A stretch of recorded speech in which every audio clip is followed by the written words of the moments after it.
Hey, everybody, this is Jay Frost speaking to you from Command Central of the Philanthropy Mastermind series brought to you by DonorSearch, our friends who we won't be discussing much here today.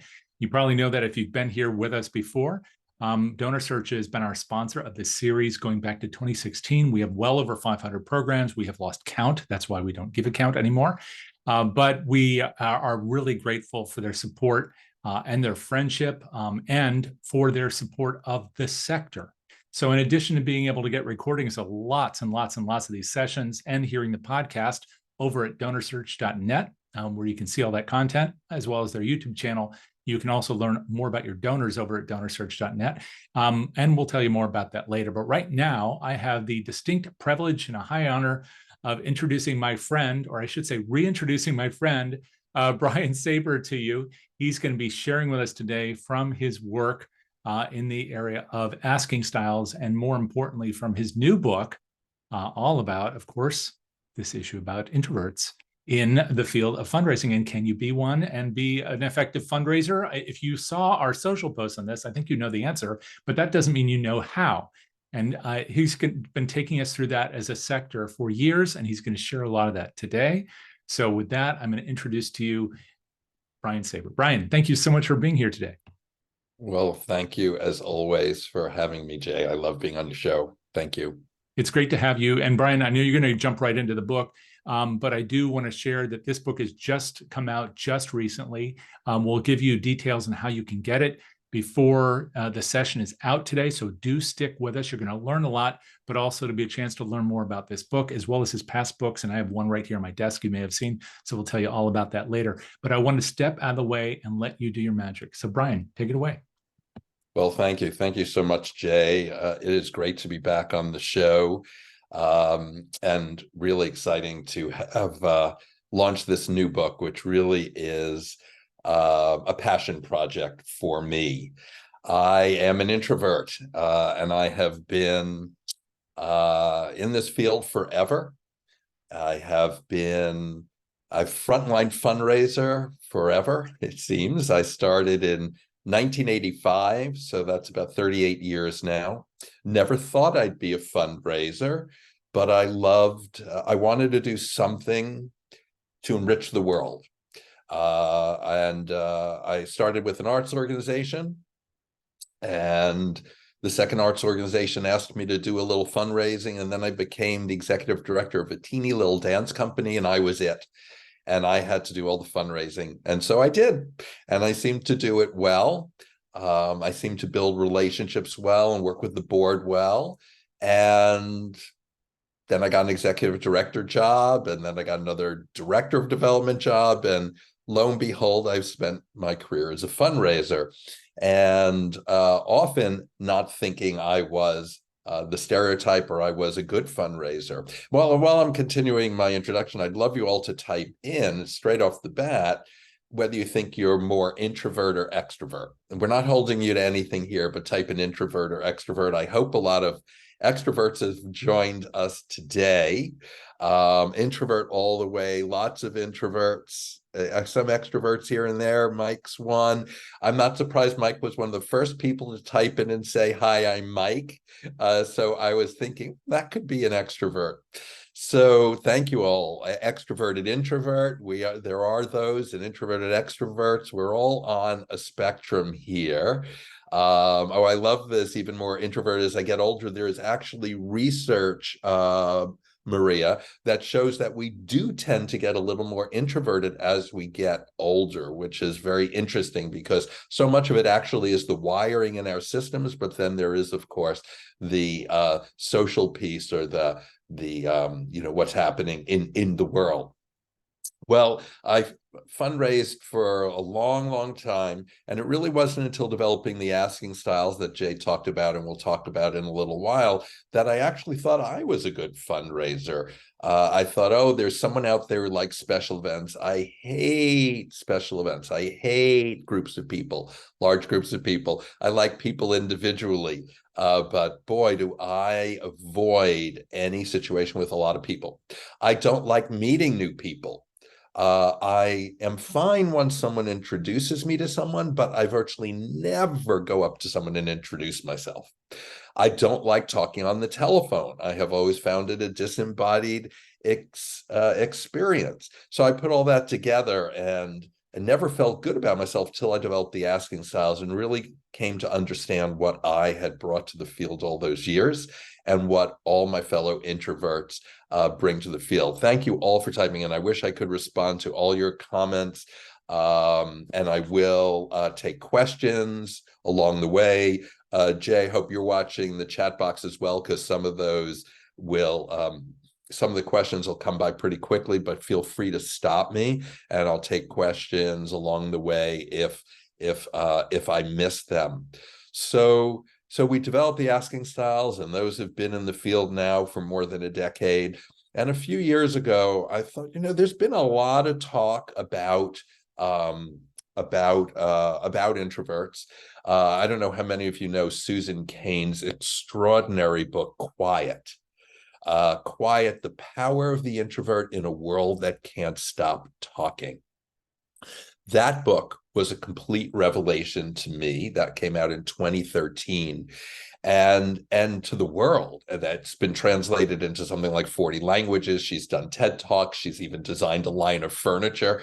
I'm assuming it's furniture that gives us introverts a little more cover. But it really got me thinking even more about this topic. And now there are introvert bloggers, and there's all sorts of stuff. As a matter of fact, I just picked up this wonderful card just this week, introvert activities, and one of them is communing with houseplants, and another is fake texting at parties. Who here has ever fake texted at a party? I have. As a matter of fact, I'm going to share a story with you before we get started, because I know that all my fellow introverts can all the time, Shannon says, will be able to relate to this. This story is in the book, but I was a key speaker at the Harold Grinspoon Foundation conference a few years back up in Springfield, Mass. And they had bought my first book, the Asking Styles book, for everyone who was attending. And there I was. So there was a cocktail party the night before, which is really the worst thing for me. And I went down, I was standing against a wall, and I was actually real texting, but I was texting my friend Joyce saying, I can't believe I'm here. I just want to go back up to my hotel room. I really don't want to talk to anyone. And a lovely gentleman turned to, he saw I was by myself. This was a really friendly crowd. And he said, oh, come join our crowd. Don't stand by the wall by yourself. So I joined this crowd, and a woman turned and said, wait, aren't you the guy on the back of the book? At which point I completely blushed, because not only am I an introvert, but I'm shy. And so this attention and the fact that they saw I was standing by a wall and I was the main entertainment was just a little too much for me. So that's who I am. It doesn't mean I can't do well in social circumstances, that I can't present, that I can't do things successfully, but I am an introvert. There's this feeling that introverts must be a minority. And in fact, they're not. In fact, Myers-Briggs has done studies that show, I think it's 51.3% of people are introverts. So we're not a deviation from the norm. We're absolutely the norm, maybe even more.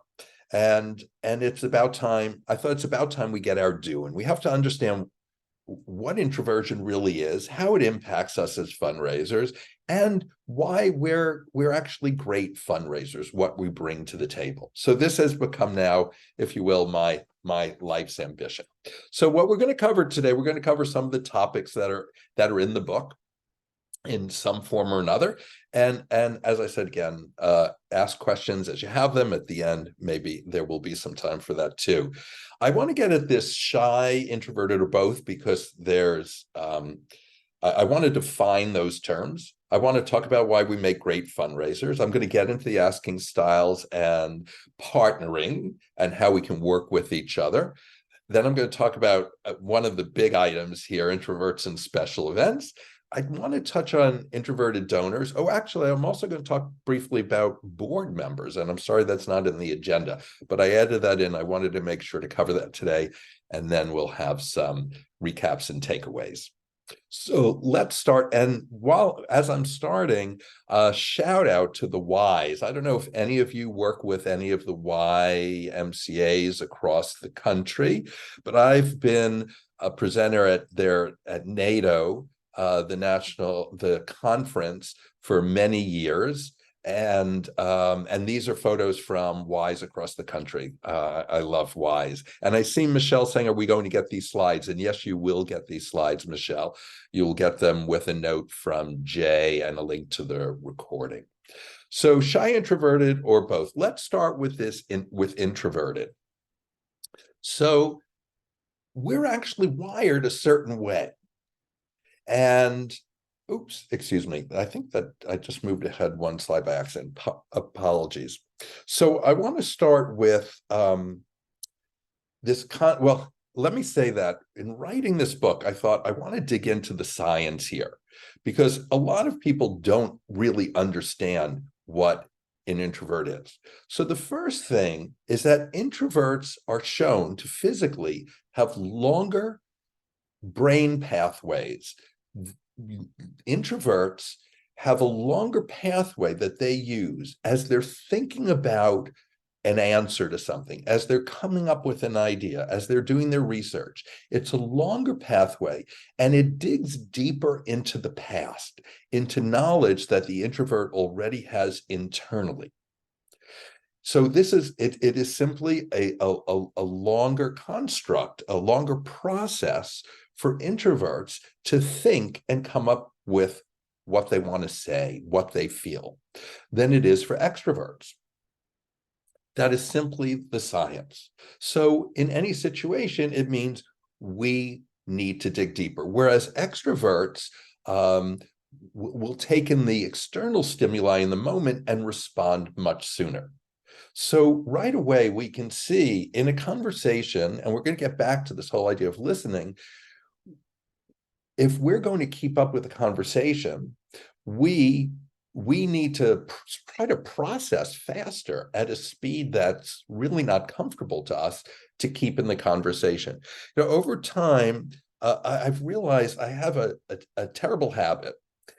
And that is that if I'm in a social circumstance and we're chatting quickly, I repeat myself, because the first time I say something, I've said it too quickly. I haven't given my brain the time it needs to go back into my memory and figure out what to say and bring it forward. And it doesn't feel complete to me. So I repeat it again with that extra little bit of time I've had. I don't know if any of you have experienced that, but only when I dove into the science here did I actually understand that's why I do it. So now I watch myself and I really try to slow myself down when I've got to answer something to make sure that I answer it correctly.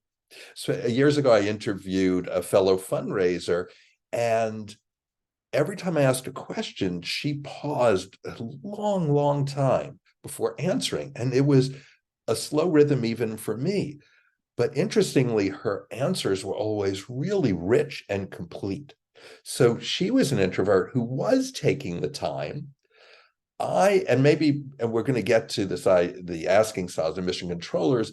I'm a people pleaser, and I often feel I've got to give the response quickly because people are looking for it and I don't want them to wait on me.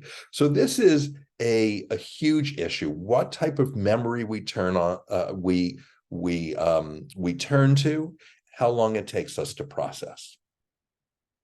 The second is dopamine and acetylcholine. I bet everyone here has heard of dopamine. How many of you have actually heard of acetylcholine? If you've heard of it, let me know. Do you know what acetylcholine is? Type that in the chat box if you know. I had no idea. No idea. No idea. Most of us have no idea. All we hear about in life is dopamine, the dopamine effect. There's actually a book now called The Dopamine a dopamine. I think it's called the dopamine effect. We hear it about athletes and dopamine kicking in and this and that.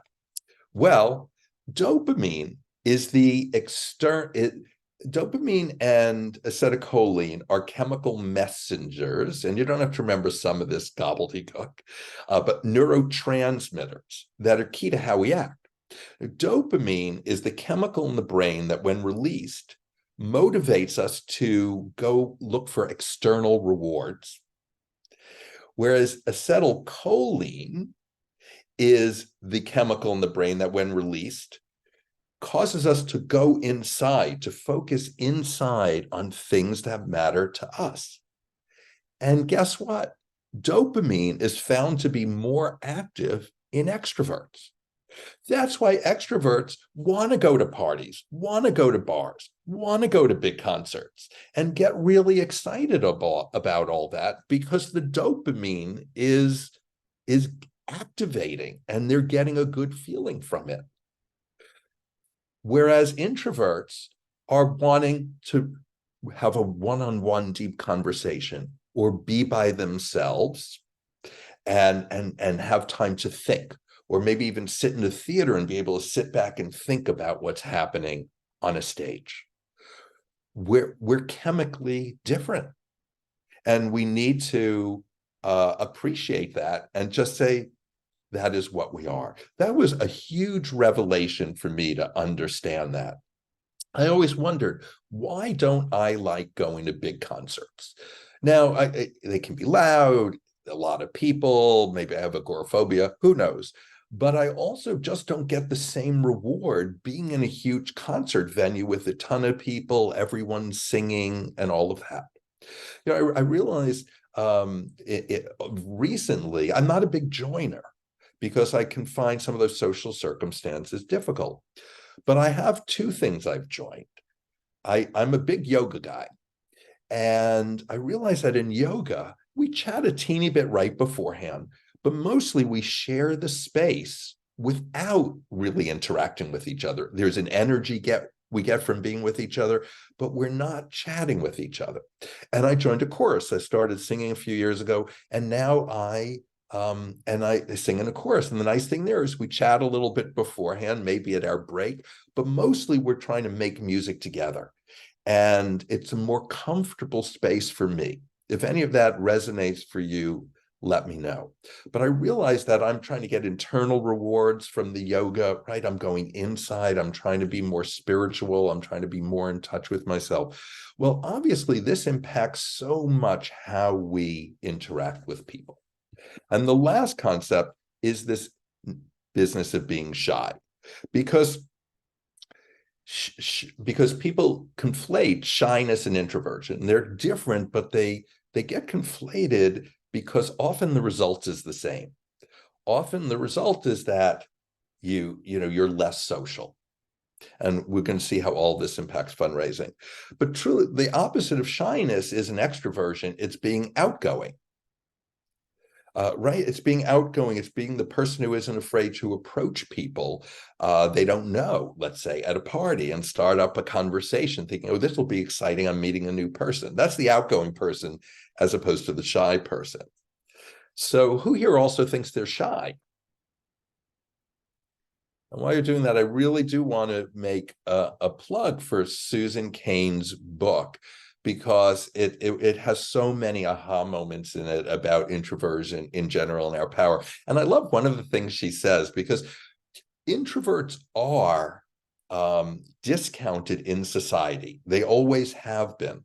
They're discounted in corporate America. There's research that shows that the higher up you get in the corporate ladder, the fewer introverts there are. Now, it could be that introverts aren't looking for that limelight, but it's been proven that they also don't get evaluated at the same level as extroverts. So there are all of these biases against us.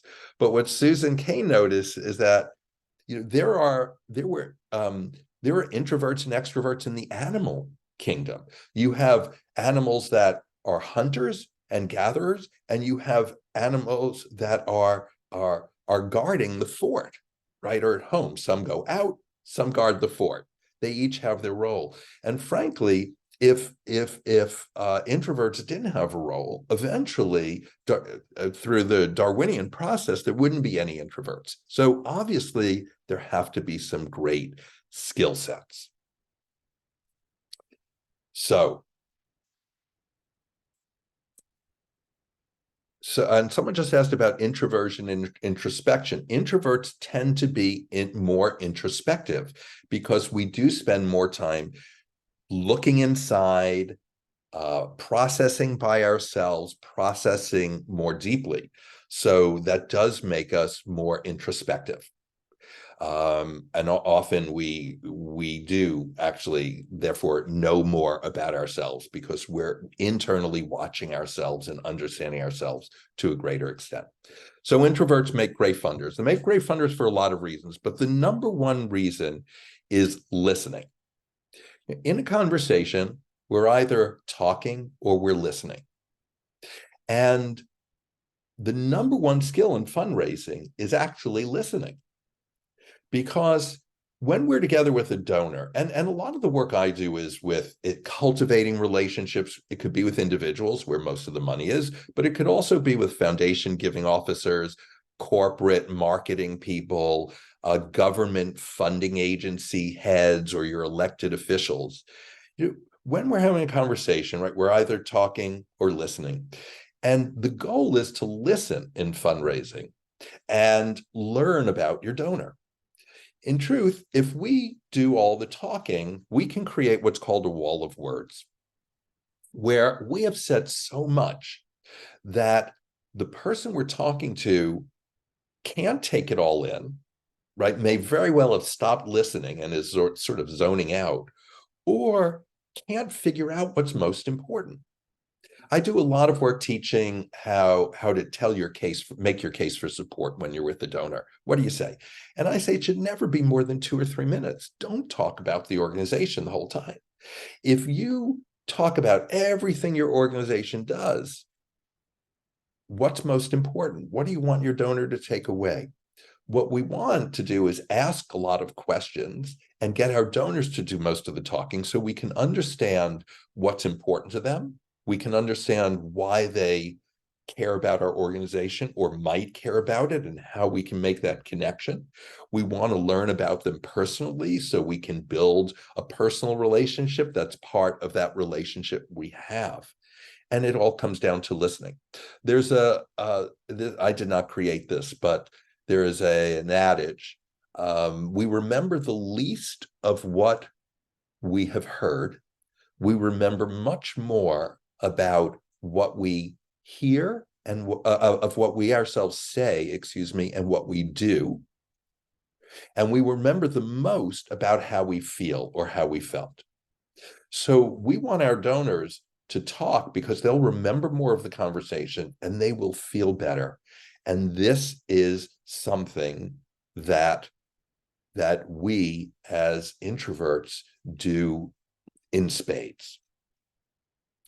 We also tend to form deeper relationships. I was just speaking with someone in the field, and I said you could look at it this way: extroverts make friends and build relationships easily and have many of them. Introverts have fewer of them, but they're deeper. It's one of the reasons why another reason we don't do well at parties is because many of us would prefer just one conversation for a long time than many shorter conversations. So we get to know the person we're with better. They get to know us better. So you can start to see where we might partner on this. As a matter of fact, and you can tell me, in this book, I share so much about myself that I might have found embarrassing in the past, but now I realize it's just part of who I am. If I go to a party, very rare, first of all, I get there early because I'd be overwhelmed if it were in process. I'm almost always the first one there. And I try to find one person I can co-opt for the whole evening. If I start talking to someone at an event and that person's willing to keep talking to me, I will keep talking to that one person forever. I don't know if any of you do that, but I find I latch onto one person I enjoy it more. And of course, I don't have to go up and introduce myself to other people. So this is really key to fundraising. We know that there are challenges in maintaining our donors, renewing our donors. And there are some things that really help. One is actually having multiple relationships between the donor and the organization. So it's great if you've got a board member, another donor, an executive director, and or a director of development, all having a relationship to a donor. But it's not just the multiple relationships, it's the depths of those relationships. And I think when I look back on my career and people think, oh, you had some special sauce, you were whatever, I think, well, one, I went out and did the work, even though it was hard. B, I think I formed really deep relationships. And I do think that is a skill of introverts. And if the relationship is deep, that's going to help keep the donor engaged, keep the donor feeling they're seen and heard, keep the donor feeling confident about the organization because they have confidence in you and you're the conduit to it.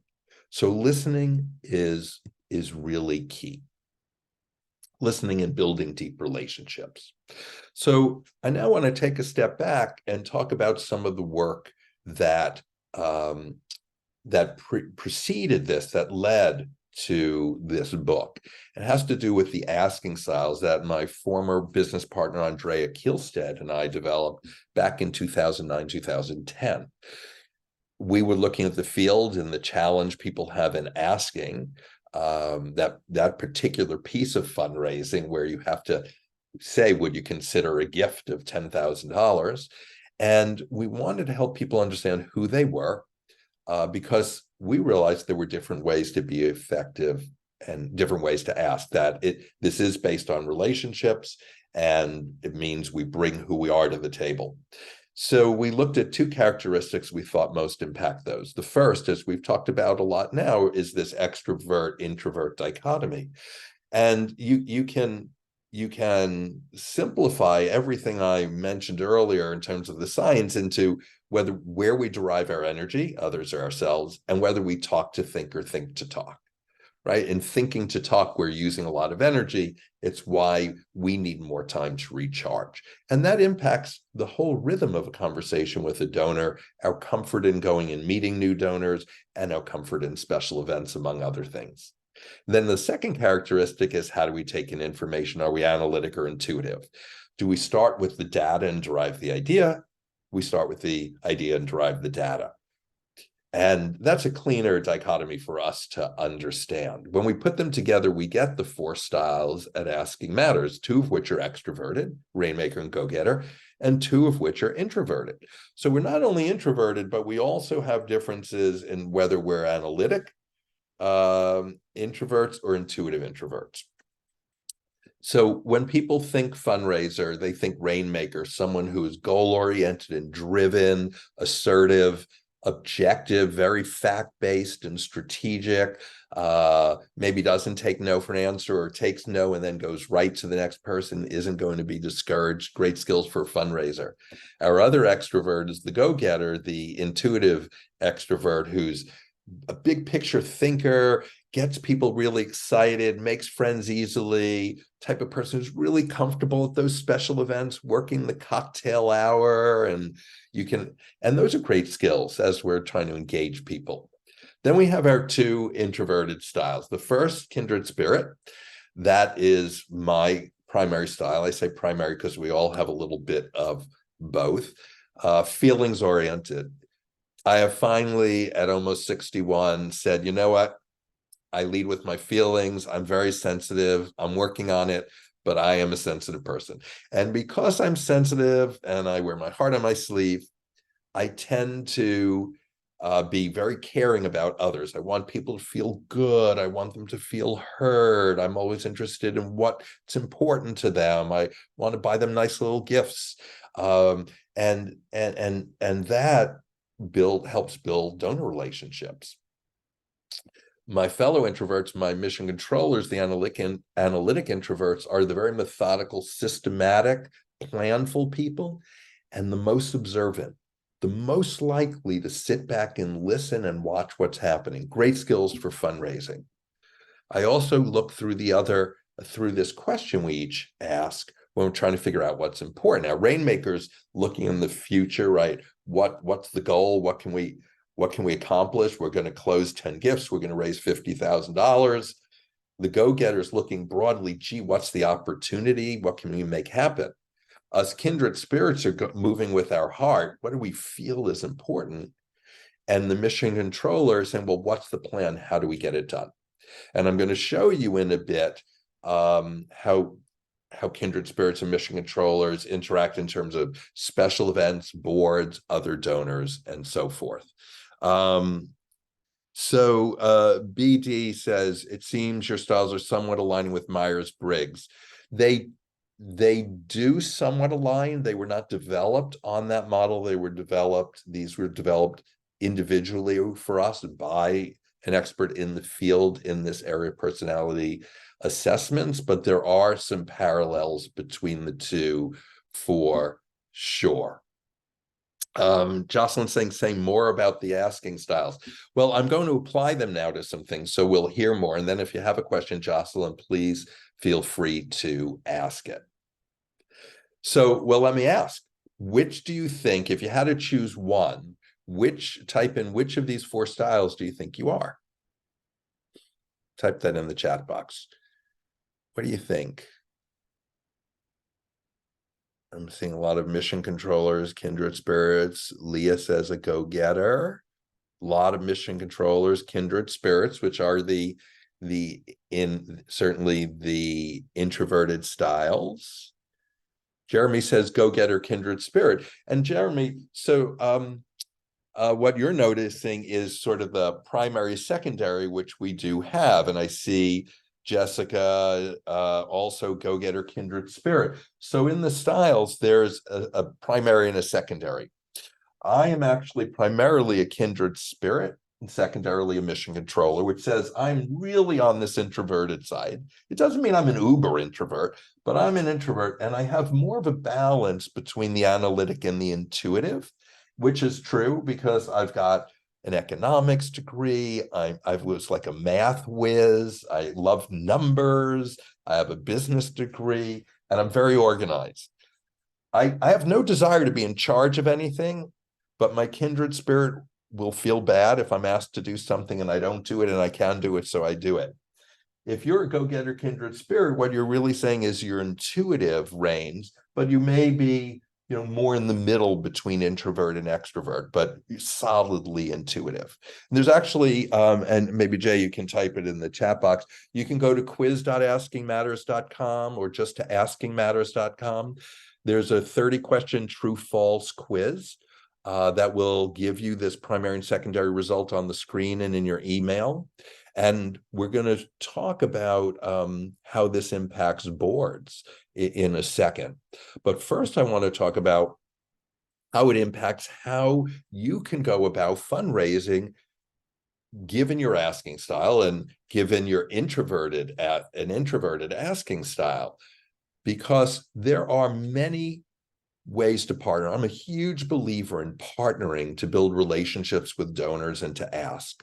As a matter of fact, if you do read my book, there's a whole chapter, actually. I don't know who from here is from Chicago and might know Northwestern Settlement House in the Westtown area. Well, I worked with their former CEO. He retired 2 years ago, Ron Manderscheid, for 30 years. We solicited more than 1,000 donors. He's a go-getter primarily. I'm a kindred spirit, and it talks about that relationship. I believe in partnering. I think it makes for stronger meetings, stronger asks, stronger relationships. And there are many ways to do it. And one of them is to look across the styles, ideally to look diagonally to partner and then have everything, all the bases covered. And this is important whether you're an extrovert going out or an introvert, because if you have all the bases covered, then whatever your donor brings to the table, you've got someone there who may match them more. Though we don't talk about story here, everyone tells a different story. Your rainmaker is telling a goal story, go get an opportunity story, kindred spirit, a very personal heart story, and so mission controller plan story. So if let's say I'm a kindred spirit and I go out with a rainmaker, and in conversation with the donor, we find out the donor really likes analytics, the rainmaker can take over a little bit more. So introverts are key to the fundraising process, not only on our own, but in partnering. We can strengthen our fundraising by partnering with others who complement us.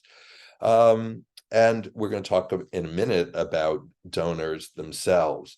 But key question to ask yourself is, let's say you've got a partner in mind. Think of a partner you have in mind. Now, you could be a director of development. As a matter of fact, I'd love to know, can you all type in? I don't think we just asked, what position are you, what hat are you wearing today?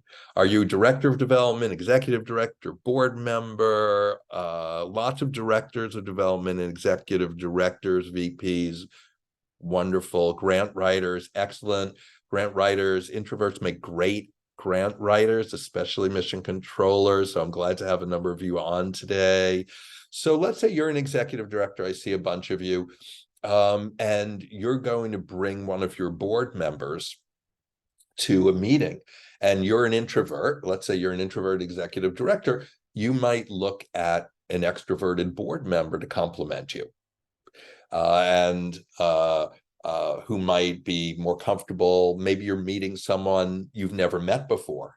To bring an extrovert might help you feel more comfortable going into that meeting, right? If you're an executive director and director of development working together, as often as the case, as was with me over many years, what are your asking styles and how might you work together? The key to our work here, and then we're going to get back purely to introversion, is that none of these styles are more effective or less effective, just different. And I think as much as anything, when we put this out there, that we weren't thinking in terms of introverts, this was our way of helping introverts in particular feel good about the skills they bring. And as we noted, you can go to quiz.askingmatters.com or any of the Asking Matters sites or wherever you find me, and you can take that quiz. So let's talk about introverts and special events. So, oh my gosh, I like nothing less than a big room of people. I certainly, if I'm a staff person, it's even worse. So of course I have to do it. So we still bring something to the table. So I might not be good at the cocktail hour. I try hard, but I am going to walk around less than I should, I'm sure. I'm going to talk to fewer people than I should at that cocktail hour. But once we get to the table, and I can talk just maybe to the person to my left and the person to my right, I'm golden, because what I like is that one-on-one. So let's say you have an introverted board member who really doesn't want to do much at the cocktail party, but to strategically place that board member or that staff member between two important donors can be really effective during the dinner itself. So there's still a role for us, even if we're going to cringe at the first half of the event. I was going to just give another piece of advice. I like coming early as an introvert because I don't like coming into a full room. It overwhelms me.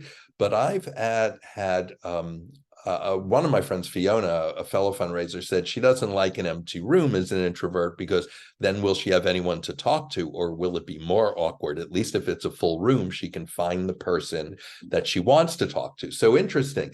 So I think the point there is there isn't one right way, but as an introvert, what's important to you? And extroverts are going to say they never want to be the first person there because they want the event to be rocking and rolling. Fine, but they'll do fine no matter what. For us introverts, we have to think it through a little more closely. Becky says, how do you get yourself pumped up to go? And you do okay once you walk through the door. I mean, from, till the very moment I'm in there, I'm wishing I weren't there. I don't think I've ever had a significant event where I wanted to walk through that door. Even a big family event, I just don't want to, and I'm uncomfortable while I'm there. But as I said, I can't say I get pumped up, but I really think through who's going to be there and who I might be able to talk to. But it's really an uncomfortable position for me. Now, it's interesting, Laura, you talk about assigning yourself a specific job, because what we can also often forget with these special events is that there are lots of roles that are better suited to us introverts. If we only had the extroverts, let's say we only had our go-getters, the event would not be fully planned. The timing might be off. Some details would be missing because that's not where our go-getters are strongest. They need us introverts, especially mission controllers, and there are a lot of you on, to plan the events, to keep them on track, to think of all the details in events. So there's always going to be, there's a role for everyone, really, in every step of fundraising. We're going to talk about others as well. And that's interesting, JL. You say introverts are often committed to awkwardness. I've embraced it. It makes things bearable. Yeah, you have to try, right? In life, we have to try not to have a story that just plays out all the time. We don't want to become this story we've created for ourselves, but we do want to honor where we're coming from, right? And I'm not going to say I've never had a good time at an event, but the good time for me almost always comes from meeting one person I can get to know better. That's what's rich for me. If I'm in a situation where I can't do that, it's just not a pleasant situation. So I do it for my job. But personally, I generally do not do that. I do not go to parties personally, because it's just not, I'm happier staying at home. Let me see if there's, I'm glad that many of you are typing in about your experiences. So there's one great way to know who the introverts and who the extroverts are at any of these gatherings. And that is, as well, of course, who stays till the end, and then who wants to continue the party. And that party might be a conference. So we all go to these conferences, fundraising conferences and such. I'm sure all of you have been to a local or a national fundraising conference, or some conference for your sector or whatever. And at the end of the day, after all the sessions, the extroverts say, let's go to the bar and get to know each other better. And the introverts either go to their room or find one person to speak with. So you got to let your introverts off. As a matter of fact, one of my a fundraiser I work with said she no longer requires the introverted fundraisers on her staff to come to special events.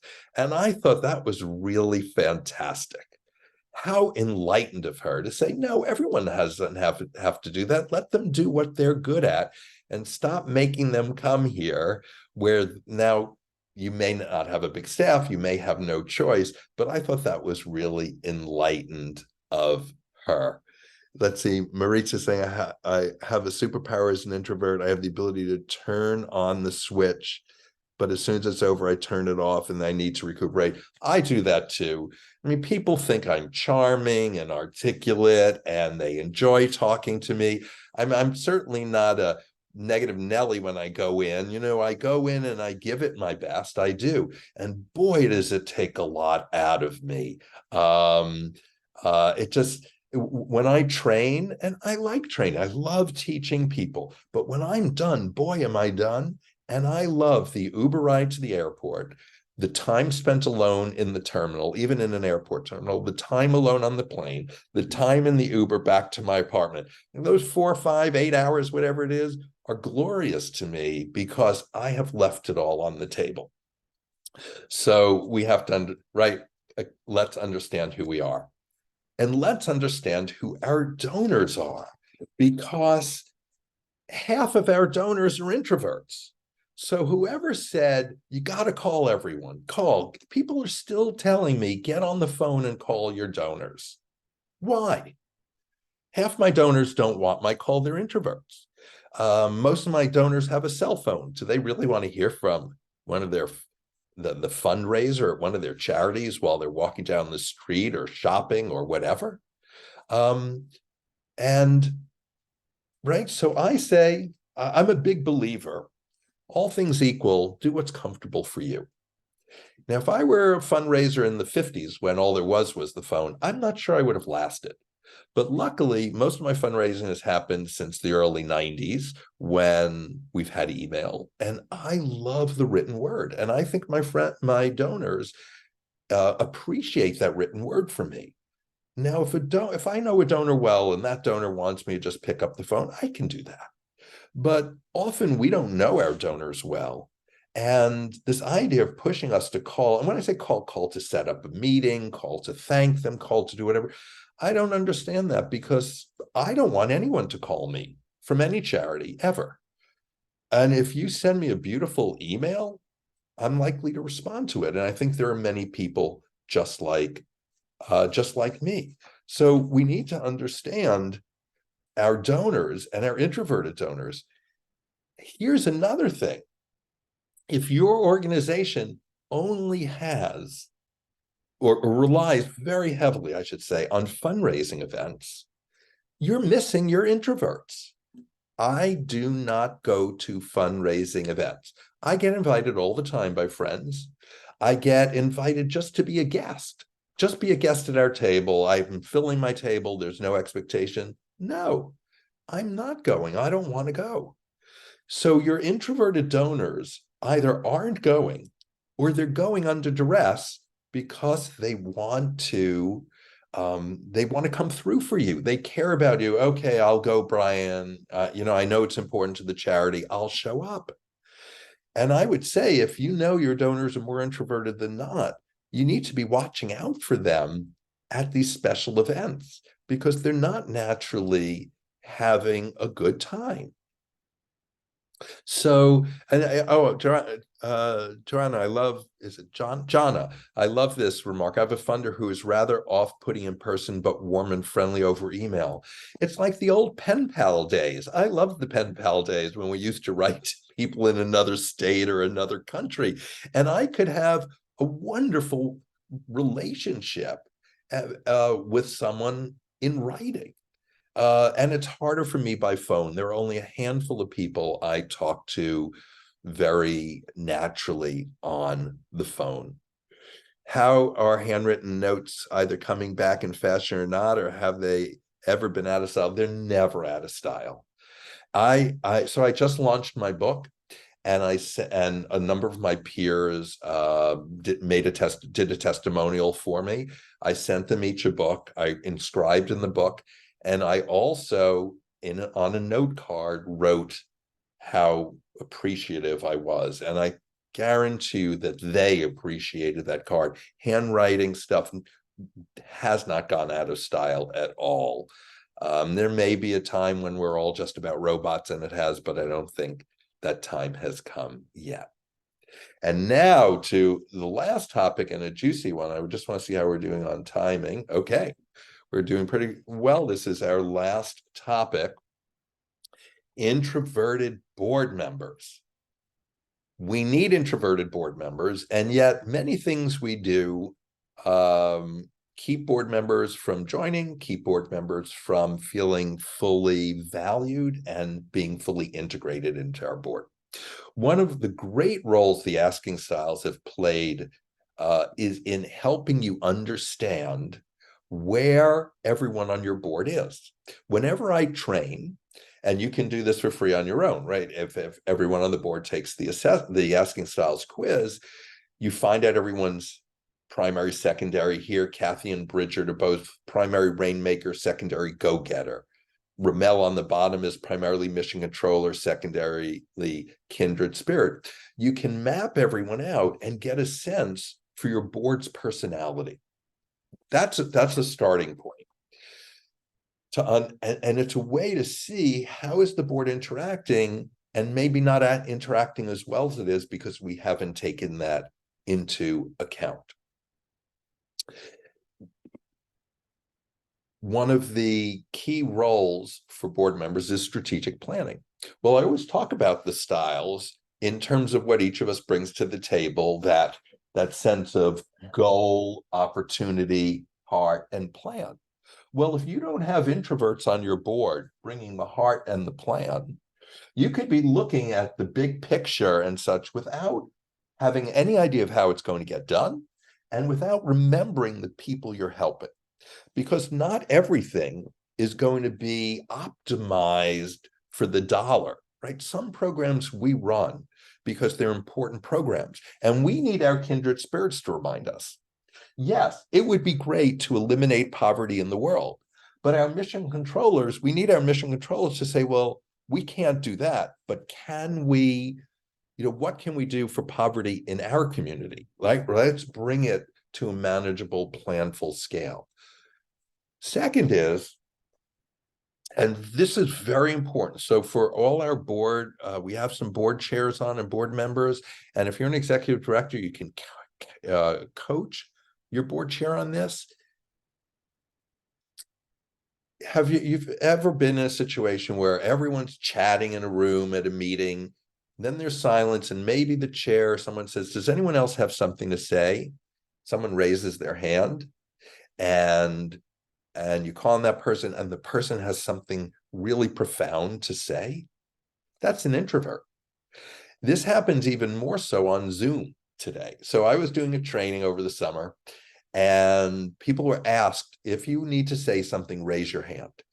People kept talking anyway. And there was a woman with the yellow hand up in her Zoom box. And finally, someone called her and she said, yes, I've had my hand up and I've been waiting to respond. That was an introvert. It could also have been just a polite person who was following the rules.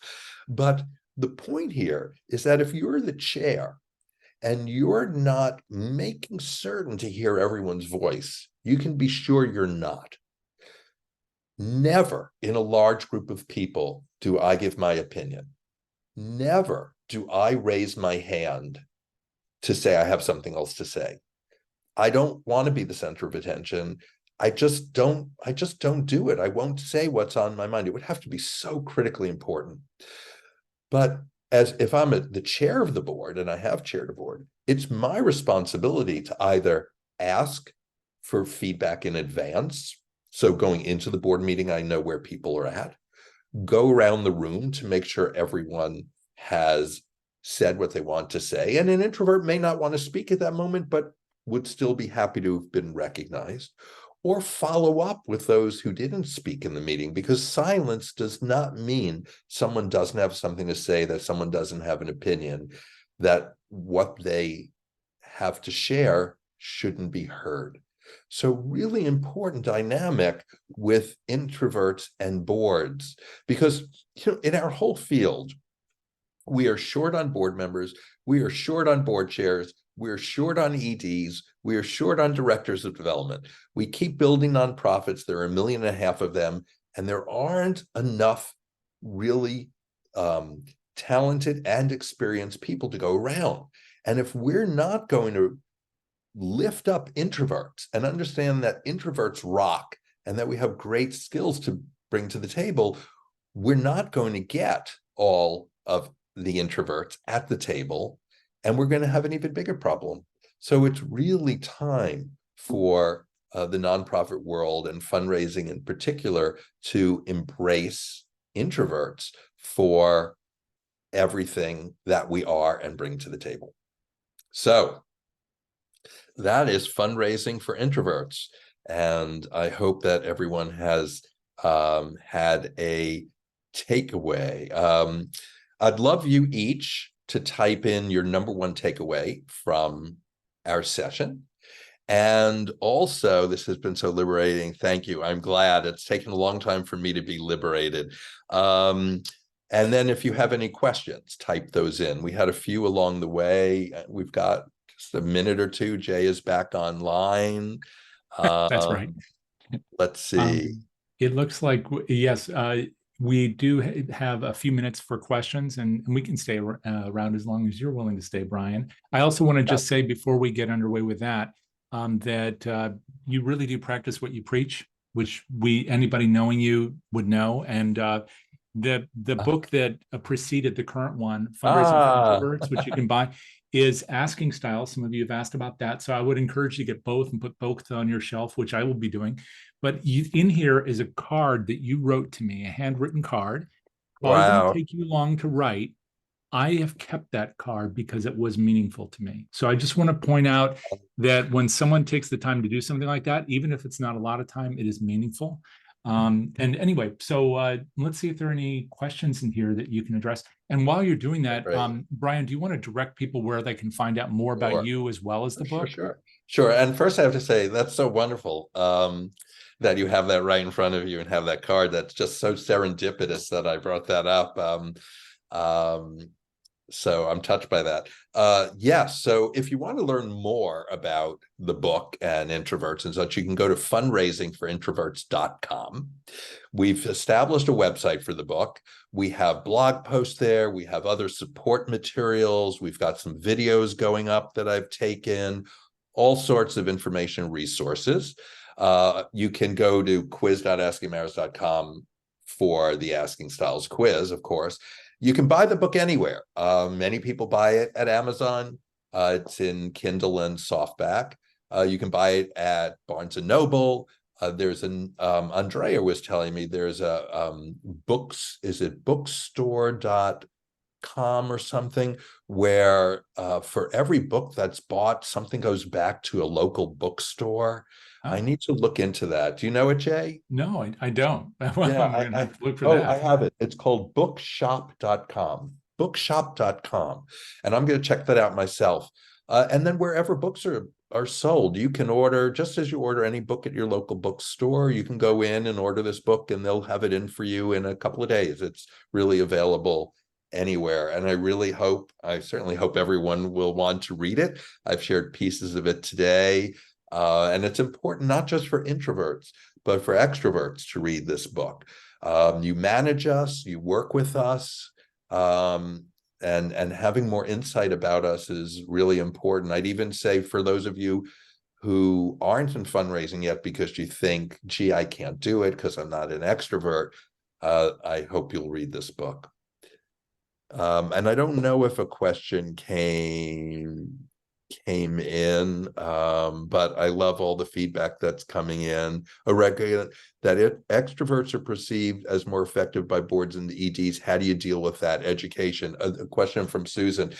It is a matter of education. I've had fundraisers say they feel devalued by their executive director because they're not the life of the party and they want them to be more social at special events. And I think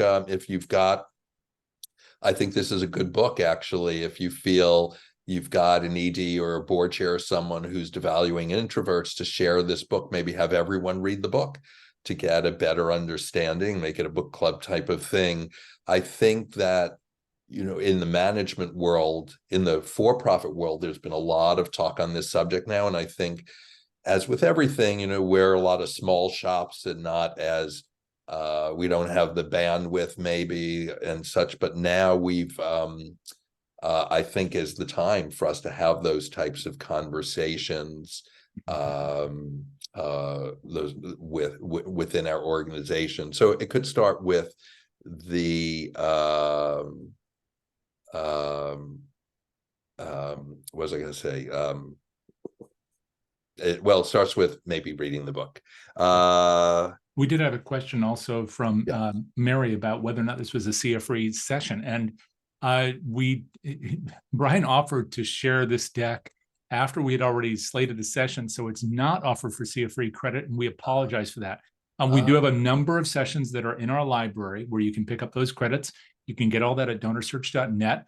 But Brian, if you're willing to come back again, we'd love to do that and offer it for CF-free credit next time for those who gather up those credits for their Sure, we can't get it for them retroactively. Boy, I'm sorry. Yeah, I know. I always share my It's slides. I'm sorry we didn't know tricky. that. Yeah. We offer lots and lots of those, and we've been lucky to have you before, so hopefully we can get you back. I would love to come back. I love being on your show, Jay. Thank you. But let me see. I do want to make sure that as we're kind of wrapping up today, a couple things. There was something in the Q&A I just wanted to make sure we acknowledge from an anonymous attendee, which are always my favorite anonymous. Just saying what a good presentation this was, and that they are willing to share your slides with several folks. So once again, these slides will be coming at you via email. If you don't see that email come to you, please just look in your spam folder. That should be tomorrow sometime, and it'll come from DonorSearch. So you'll see that come through. And also they mentioned that introverts do tend to be dismissed at times with the extroverts. And I don't know if you have any comment on that, the kind of underlying concern that maybe all these folks just feel like they're kind of sidelined. Yes, well, it's true. I mean, it's funny. The extroverts say, really, why don't you want to come to the party? What's the difference between that and me saying, why would you want to go to the party? It's two different sides of the equation. And yet, if you want to go to the party, that's seen as good. Why? Why is it seen as good? So there is devaluation all over the place. Oh, come on, really? You don't want to come with us? Oh, just come for an hour. Just do that. And all of that is devaluing the fact that I would never say to someone, oh, don't go to that event, or only go for an hour. Why would I tell an extrovert, don't go to that event? And yet extroverts feel, oh no, come on, just come with me. And I wouldn't say go home and read a book, right? So it's there's a term today, microaggressions, that's being used a lot. But in a way, these are all these ways in which we are told we're less than, which simply they're not true. It's just that there's been a bias, just like there are so many other biases in our world that we're fighting against now. Ignorance causes great bias. Some of it is, you're just how you're brought up, how you're socialized, these little things people say to you all the time. I mean, I never wanted to go out in the field when I was in elementary school. I liked going to the library. I didn't like food fights in the cafeteria. I didn't like whatever. That's just who I've been. And people say, oh no, come on, just come with me. Like, when I do these conferences, I joke about how I don't joke. I talk about how I don't go to these after parties, whatever. And people will say, oh, we can get you there. And maybe I'm in the lobby walking by the bar and people say, Brian, come on and join me. It's like, no, I'm not joining you. Bye-bye. And they really try to almost embarrass me into doing it. And why? Right? I mean, they think they're doing the right thing. They're being warm and inclusive, but in fact, they're not valuing that I gave them everything already that I could, and I'm done. And that's not, and I got to go to my hotel room. So there's a learning curve here. And I wrote this book. There are a lot of books in the field there are a lot of books about fundraising. There are a lot of books about introversion now, starting with Susan Cain's Quiet. But I felt we needed a book in our field, that we needed a book about introversion and fundraising for this specific reason, so that bosses would stop devaluing us for not wanting to be at all these big special events or schmooze with the Chamber of Commerce or whatever it is, and would start valuing what we do bring to the table. Thank you so much for all this, Brian. It's great to see you continue to get this message out further and further and further. The asking styles are out there for people. That link has been in here. The book has been around for a while. This is such a major contribution. Thank you for doing that. And thank you for sharing it here. Everybody be on the lookout for that email, and we'll make sure that you get that in the next 24 to 48 hours. And I hope you'll also be on the lookout for the next sessions in the series. So they aren't all Brian Saber, but I think you'll still enjoy them. You'll find that coming up on the list of the emails that come to you every Monday from DonorSearch. And if you're not on that list, all you have to do is go to the DonorSearch.net main page, and up at the top, you can subscribe for that. So until next time, thanks everybody for hanging out. And stick around for 1 second. You're going to see a little QR link that'll help you to know more about our schedule coming up soon. So with that, thanks, Brian. See you all soon. Thanks, Jay.